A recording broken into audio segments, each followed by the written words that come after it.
bring Tanorria Askew on to tell us about her cookbook, Staples Plus 5. Is that the name of it, Tanorria? Correct.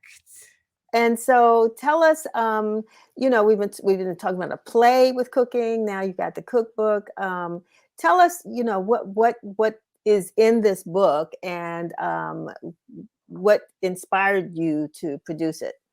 Yeah, so Staples Plus 5 is taking the ingredients that we often take for granted, like flour, sugar, beans, dried beans, canned tomatoes, rice, all of those things that we often have in our pantry. And when we open it, we say, I don't have anything to eat.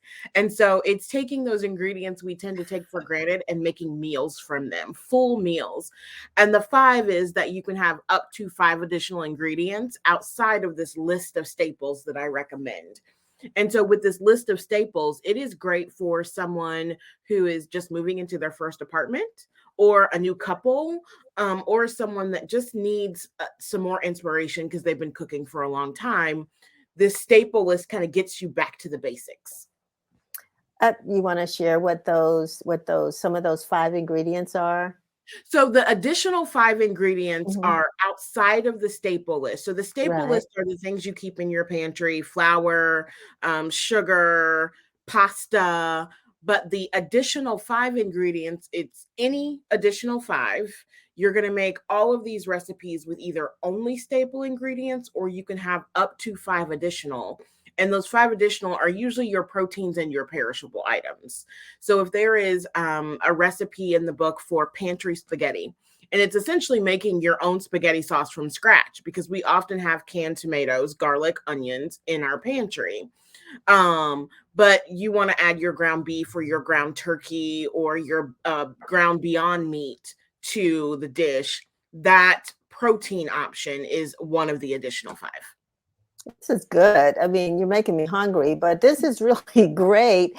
And as you give advice through your book, I mean, folks need to know that you are an experienced chef. You've also been on Master Chef with Gordon Ramsay. I mean, tell us what that experience was like. It was pretty amazing. I started my company, Tenoria's Table. It's a personal chef service where basically I will cook for you wherever you send me. I create a restaurant experience in your home. And so I started that business before going on MasterChef as kind of like my side job, hoping that in 3 to 5 years maybe I can make it my full-time job. But my experience on MasterChef and really being solely focused on cooking, it created the sense of validation for me that I was meant to do that and that I could make a career out of it. And it also turned my 3 to 5 year business plan into an 18-month business plan. So Wow. after filming the show, I came back, and 2 months later, I quit my full-time job of 15 years and decided to pursue entrepreneurship.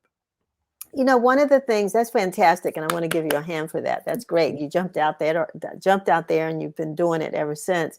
But as we're in this midst of COVID, right, and Mhm. people were talking about store shelves, you know, running out of food, and or the cost of food. What would you tell people that we just talked about the basics, and then I mean the staples and the other things, but how what would you advise people right now if you go grocery shopping? Just make sure that in your pantry, as you said, you Mhm. have these things. What are Mhm. those things? I feel like they're the things that I tend to buy in bulk, and that is flour and cornmeal, potatoes, rice, um, dried pasta, canned beans, and dried beans. You can make a great no meat Monday meal with beans. Um, Onions and garlic, they tend to last pretty long as long as you store them properly. Right now, for those who eat bacon, I feel like the price of bacon is astronomical. So when you see it on sale, it's ingredient I consider a staple ingredient. Buy it and keep it in the freezer. So buy some extra of it. Parmesan cheese. It's the one cheese that lasts a really long time, and you can use it so many ways, whether you're using it to make a Parmesan crisp, which is in the cookbook, and that's just a great snack, or you're using it to top a pasta dish to help kind of make it saucy and a little creamy, Or the end of your Parmesan cheese, you can drop it in a pot of soup or stew, and it just helps build flavor. And Mm. so those are some of the ingredients that I'm like, you can really make a lot out of those few ingredients, or you can really stretch them. And so I feel like those are the ones that when you see them in the store, buy them in bulk, learn the best ways to store them, and you can really make the most out of those. I mean, this is inspiring. If people had questions, do you have a website? I do. My Mhm. website is tanorriastable.com. It's one N, two R's. And you can find me all over on social media as well. Everything is Tanorria's Table. Website, Instagram, Twitter, all of those. I'm always dropping recipes. A lot of the recipes from Staples Plus Five, while they are paying homage to my family, primarily my grandmothers and my mom, um, I started writing those recipes and putting them on the website first. So you can Uh-huh. get a sprinkling of Staples Plus Five on there, but then of course you can get the book, and you can find out where to buy the book on my website as well. Well, that's good. I mean, I'm one of those people who had been cooking for a long time. I've Mhm. really slowed down, and I get home late in the evenings, and I stand in front of the refrigerator and just look. Yes, And yes. I'm like, okay, never mind. But anyway, you sound like you've written this book for me and people like me. So Yes. I I appreciate that because that is difficult. I mean, there's some people who talk about meal prep on Sundays. I mean, Mm, preparing meals. But yeah. give some advice about that too. If you got a Sure. busy schedule and you really can't cook every day.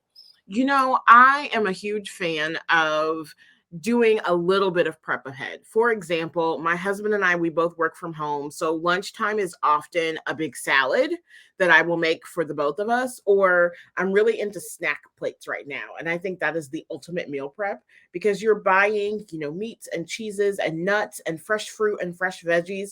Get those prepped at the start of the week and then have just a plate of snacks at your desk. And that way, that keeps you from grabbing the bag of chips or Doritos. You're eating something a little bit better for you. And make a homemade spread. There's a apricot gorgonzola cheese dip in the book, and so Oh, you okay. can add that to your snack plate. Or my meaty mushrooms that are in the book, or my